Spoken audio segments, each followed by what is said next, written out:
Good morning. This is your host Sahar and Radi, and this is our fourth day in the 5 day challenge or the 5 day assertiveness experience and self esteem. I can't believe that 4 days have already passed. And I wanted to thank you all for sticking with me here for the last 4 days. Tomorrow is the last day of the experience.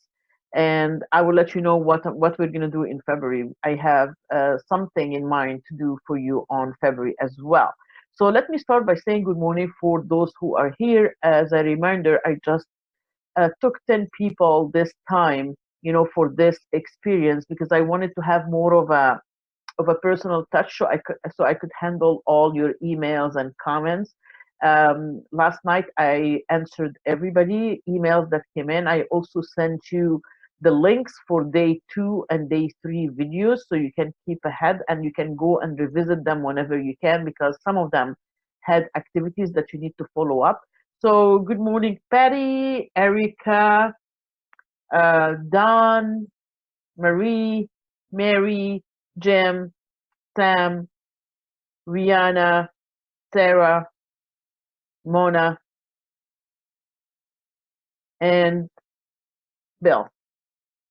And I see some are signing in as well right now. Well, it's Saturday morning, so I really appreciate you guys being here. So without further ado, let's go to what we have today. Let me share the screen here and go to our experience today.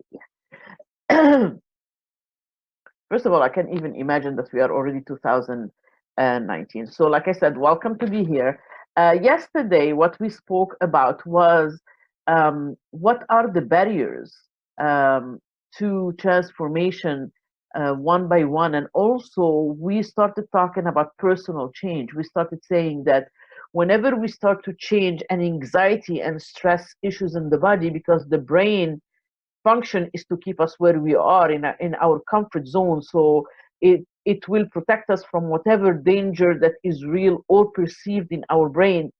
So there are two forces, one that pushes us forward because we expect better from ourselves, but also there is a force that pulls us backwards and make us stay in our comfort zone. So we started talking about what personal change means, and whenever we get to change, we get into uncertainty, and we start being like anxious and stressed and sometimes even frustrated with ourselves.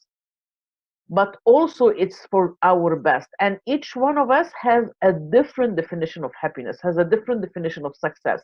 So we discussed what are the stages, the different stages of personal change. And this way, when we know, because we have to go through them one by one, we cannot skip one. If we skip one, we'll just go back to our old habits.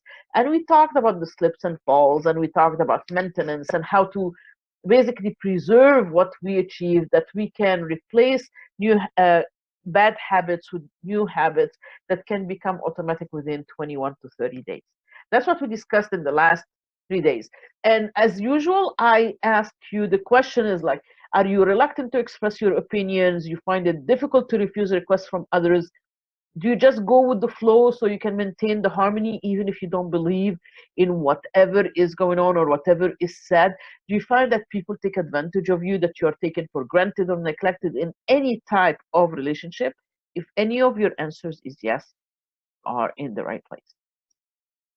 So before we even start a personal change, we need to understand the why. And what does the why mean? The why means like you need to understand your purpose for wanting to do the change. What is it that finally pushed you over the edge so you can start standing up for yourself? So you can start putting your desire, needs, and wants first so you can stand up on your feet so you can help others. And remember, you need to be strong enough, standing firm on your feet so you can impact other people's lives and you can help other people. Like I said yesterday, you cannot keep electricity in other people's homes if you can't pay your own utility bill.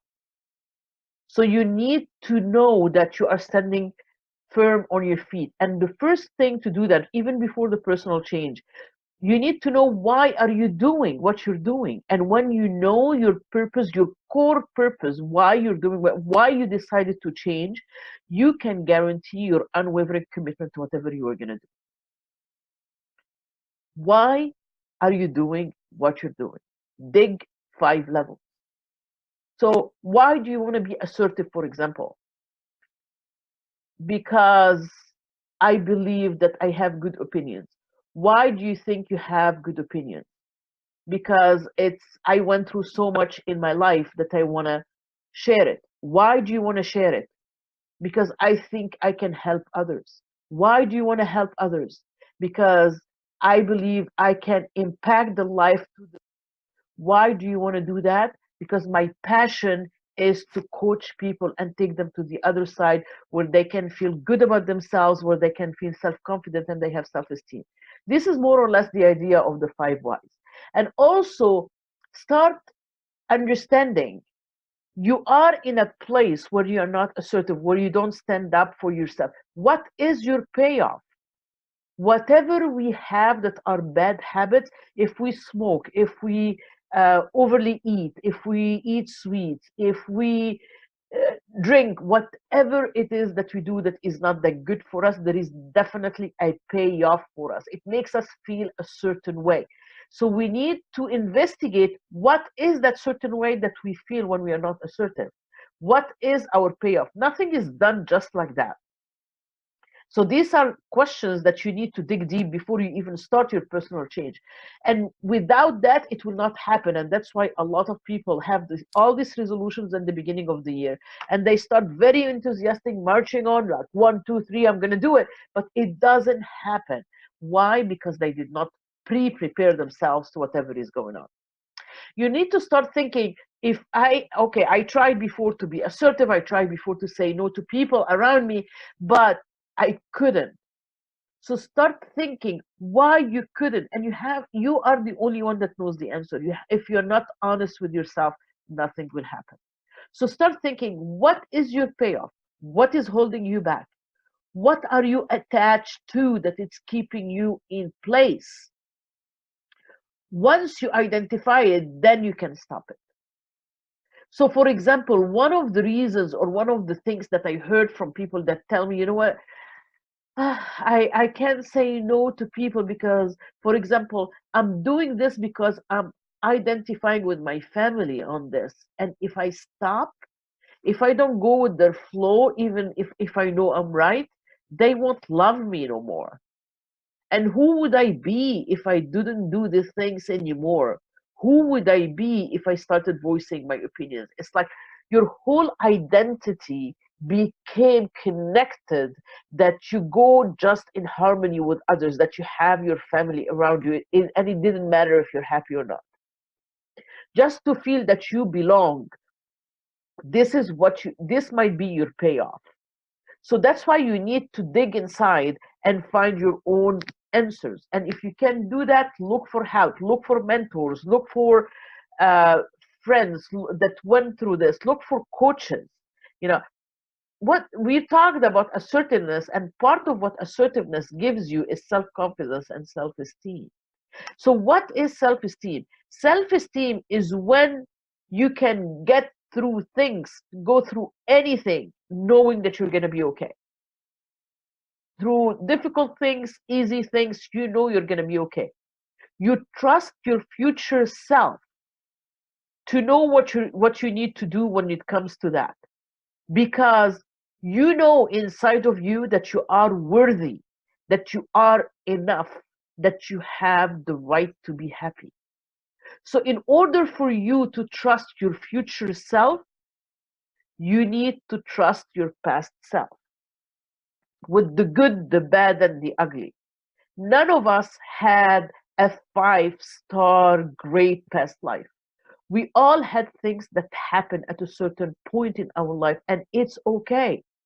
We need to acknowledge that. We need to be happy with it. We need to embrace it, because no matter how painful it was, it made us who we are today.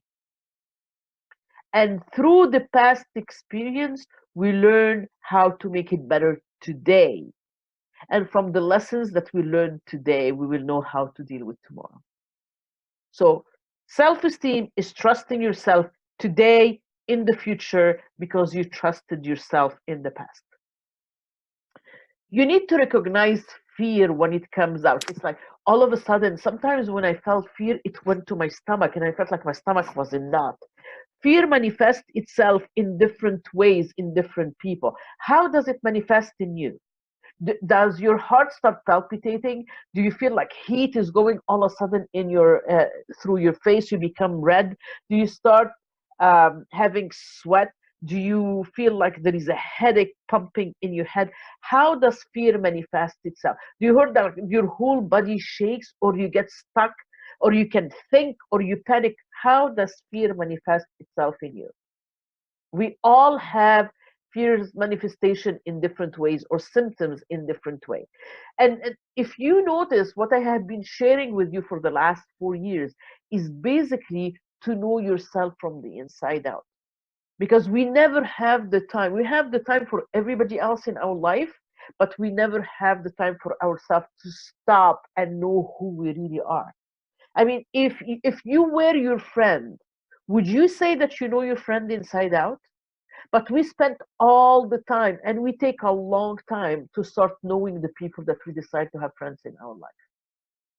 But we don't do the simple courtesy to ourselves to know who we are. And we're great. We're good people. We are worthy. We are enough. We are beautiful. We are kind. We are generous. We are grateful, but we don't stop and smell the coffee. So please start doing that little bit at a time till it becomes a habit. So your first step in recognizing what is keeping you in place is to know what fear is. So I have a simple system, and I rhyme it, for fear. Face it, name it, claim it, release it, reinvent it, and journal it. What does it mean? Face it. Don't run away from fear. Recognize that it's there. And guess what? We all have fear. There is not one person on this earth that doesn't have fear. It's normal. Don't be ashamed of it. It's okay. It's what you do with it that matters. And people that say, I'm fearless, it doesn't mean that they go without fear. It means that they act despite of fear. So face it and then name it. Go inside of that. What is the fear? Because there are like 150 whatever types of fear. So start realizing, what kind of fear do you have? Do you have a fear that people will ridicule you? Do you have a fear that people will reject you? Do you have a fear that people will embarrass you? Do you have a fear that you're going to lose your status? You're going to lose your status or loss of status? Do you have a fear that you're not going to belong anymore? Do you have a feel of failure? Do you have a feel of success? What is the fear that you fear, and name it? Then claim it. Yes, it's me, and this is the fear that I have right now. I'm facing it, I'm naming it, and it's mine, and I'm claiming it. Own your fear. Own who you are, and fear is part of who you are. Once you know it, look at it and look at what's the worst case scenario that can happen, and now you have kind of a plan of a future to protect yourself from what's the worst scenario that can happen, and then you can release it.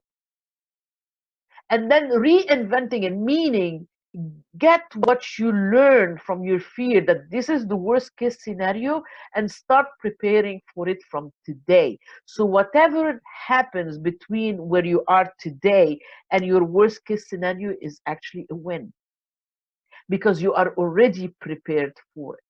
That's what we call reinvented. Like, make your fear, turn your fear to a friend, because your fear can be a window to your future, and you can protect yourself from what can be coming, even if it's only in your own mind. Then journal it. Whenever you journal something, you're getting it out of your system, and once your eyes and your brain see it writing, you kind of release it. So face it, name it, claim it, release it, reinvent it, and journal it. That's my system. That's how I deal with fear. Now let's talk about solutions, because we are already on the fourth day. Fear is driven by reverse thinking. What could go wrong versus what could go right? And we need to reverse that. We need to reverse engineering that. We need to start thinking, what is it that went right? There is in psychology something called appreciative inquiry. And appreciative inquiry is when you start thinking about everything that went right or that can go right instead of going wrong. It doesn't mean ignoring the weaknesses or ignoring the obstacles, is knowing that they are there, but still thinking about what can go right. And you can draw from the previous successes that you ever had and know you already succeeded. It can push you forward knowing that you can do the right thing. For example, you start acting, what if this happened, instead of saying what if this, instead, and in your mind it becomes as if it happened. So you start acting from the point of view where it's gonna happen, as if it happened, how it's gonna look, how it's gonna feel, what is done, and you take it forward rather than saying what if this can go wrong. It's just like you basically reverse engineer your fear. So let's talk about solutions. Know what you want and what you need, because this is the only thing you can do. It's only you that can know that. Think about what's important for you first. If you don't know how to get in touch with your own feeling and what triggers certain feelings in you, what are your hot buttons? For example, you stop talking about what you want if someone you feel is bullying you, or someone is you feel is stronger than you, even if they don't. What is it that stops you in your track? What is the situation, or what can someone say that internally, even if you don't say it externally, in your mind is telling you, huh, buddy, I don't think so. But you don't have enough, I don't want to say courage, but you don't have enough stamina to say, I don't think so, in a loud voice. So you need to start knowing what are your boundaries, where you need to stop, where you start thinking, I don't think so. Take tiny steps. You start with the minimum requirements on that. You don't have to be self-centered. You don't have to be egoistical in nature. You don't have to be selfish. It's about what can start diminishing your resentment and your frustration when you just keep saying yes. This is number one. Number two, be crystal clear about what you want. You can't have a generic. I coach people, I tell them, that's too generic. Go drill down into details. Generic doesn't get you anything. Generic stays generic for you. So be crystal clear about what you want. Describe exactly in tiny details the action and the behavior that you want. Express what you're talking about. Specify what you want to happen and clarify the consequences if something happens or it doesn't happen. You have to be crystal clear towards yourself and towards others when you start being assertive with them. If not, they would keep saying, oh, I don't know what you're getting to. So that's why you need to be very clear. So first, know your needs, then be very crystal clear about it. Need to have my coffee yet. Consider yours and other people's situation, meaning it's all about a win-win situation. It's not only about you. We're not bullying people here, but we just want to have a situation where everybody is happy, a win-win. So we can start having empathy for other people and their situation, no matter what it is. Even if it's like someone telling you, "Oh my God, I need help. This is a deadline for me." You empathize with them that they are cornered, but you also empathize for yourself, because you also have that line and you are cornered. So you try to find a solution. Maybe I can help you after 3 p.m., or maybe I can help you tomorrow, or maybe you can ask this person, or maybe you can find resources here. So at least it's a win-win situation. Number 4, own the situation. Like we said yesterday, everything, especially when it comes to emotion, has to be I statements. No one can take away the power from you feeling a certain way. Once you start saying you did this, even in regular conversation, even at home with your spouse or significant others, the minute you say you already put them in defensive position.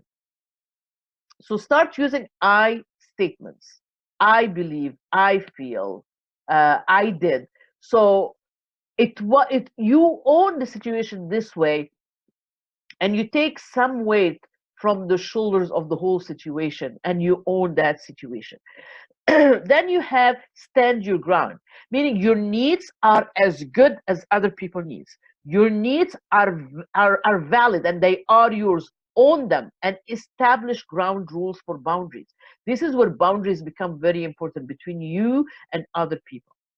Number six, offer alternatives. Show that you are flexible and you're looking for a win-win.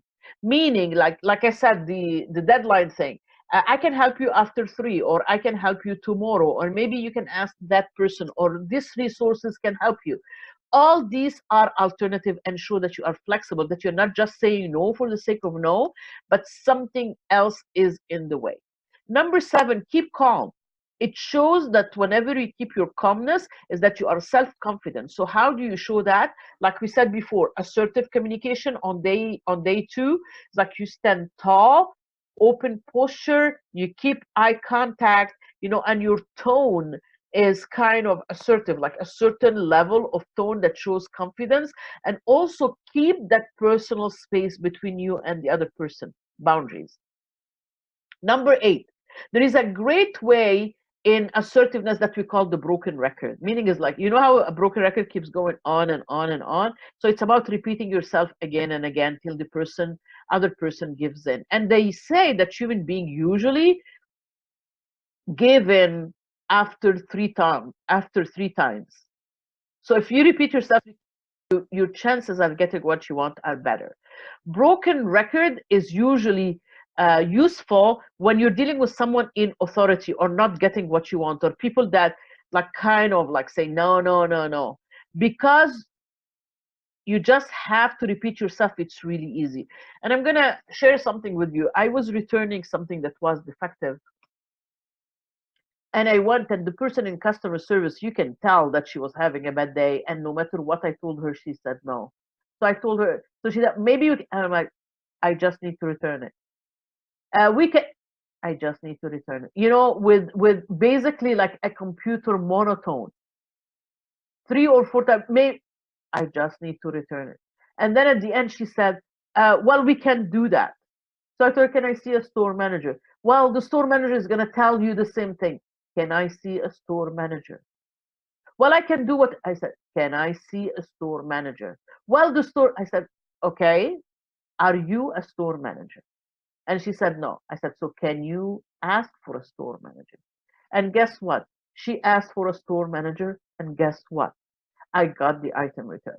You just have to stand your ground. I was not abusive. My voice never went up. Uh, and I know I said the story really short, but I never cut her off. I never used abuse language, but it just like I had that same voice, and I kept insisting on what I want. It's part of perseverance, and it's part of being assertive, and people will give in.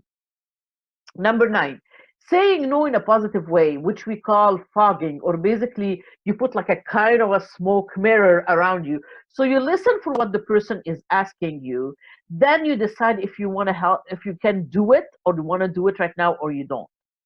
If not, you repeat the same words that they used, acknowledging basically that you heard them. And then what you all have to do is say no. Like again, the one where, can you help me with this because I have a deadline? My answer will be, I realize that you have a deadline, and I know how it feels because I am in the same situation. I have to deliver this project at this time today, but I cannot help you now. So it's basically a no. Believe it or no, no sometimes is a complete good answer. You don't need to give excuses. You just state facts. So this is number 9. Number 10 is disagreeing gracefully. We don't have to disagree with each other in a mean manner. We don't have to do that. We don't have to be mean at all. Being assertive is voicing your opinion even in disagreements. Attacking others don't take you anywhere. And being attacked also, you know how it feels. So that's why don't do it to others. So without getting emotional, you need to follow the following steps. Affirm the situation in your own words. Like me wanting to return something in the store. I just need to return this. It's defective. Again and again. And then indicate your opinion. Voice it and use I statements. I tried to use it. It didn't work. I do not feel that the money I paid is good for something that is actually broken. State reasons. When I tried to use it, this is what happened. Disagree with the situation at hand with no apology. No matter what she kept telling me, I kept telling her, I need a refund. I need to return the item. You exchange it, I need to return the item. And offer a compromise if you decide to make a concession. I mean, if I knew that something is wrong or whatever, I could have said, okay, just give me store credit. So this is what I'm saying, disagreeing gracefully. Again, we don't have to fight, but we can just disagree in a graceful way. Do not stand at the edge of your glory. Please do not stand at the edge of your glory. Your success is that you stand up for yourself. Your success is basically knowing your value, knowing that you're worthy, knowing that you have everything you need inside of you. Like I always say, we all have a light inside of us. We all have the answers inside of us. It's what we do with it. So find your core, find your purpose, find your passion, stand up for yourself, voice your voice, accept yourself, embrace yourself in a total unapologetic way. Whoever doesn't like it, it's the loss, not yours. Tomorrow is the last day, is the fifth day. Get out there in the world, do good things. We'll meet tomorrow at the same time, and we will wrap up the 5 days of assertiveness experience. If you need help, ask for help, look for a mentor, look for a coach. Let me know what you think. Email me at info@reinventyourselftogreatness.com. And I respond to the emails right away. But for now, I'm going to bow out of here, and I will see you all tomorrow. Thank you for being here and spending part of your Saturday morning with me. Bye.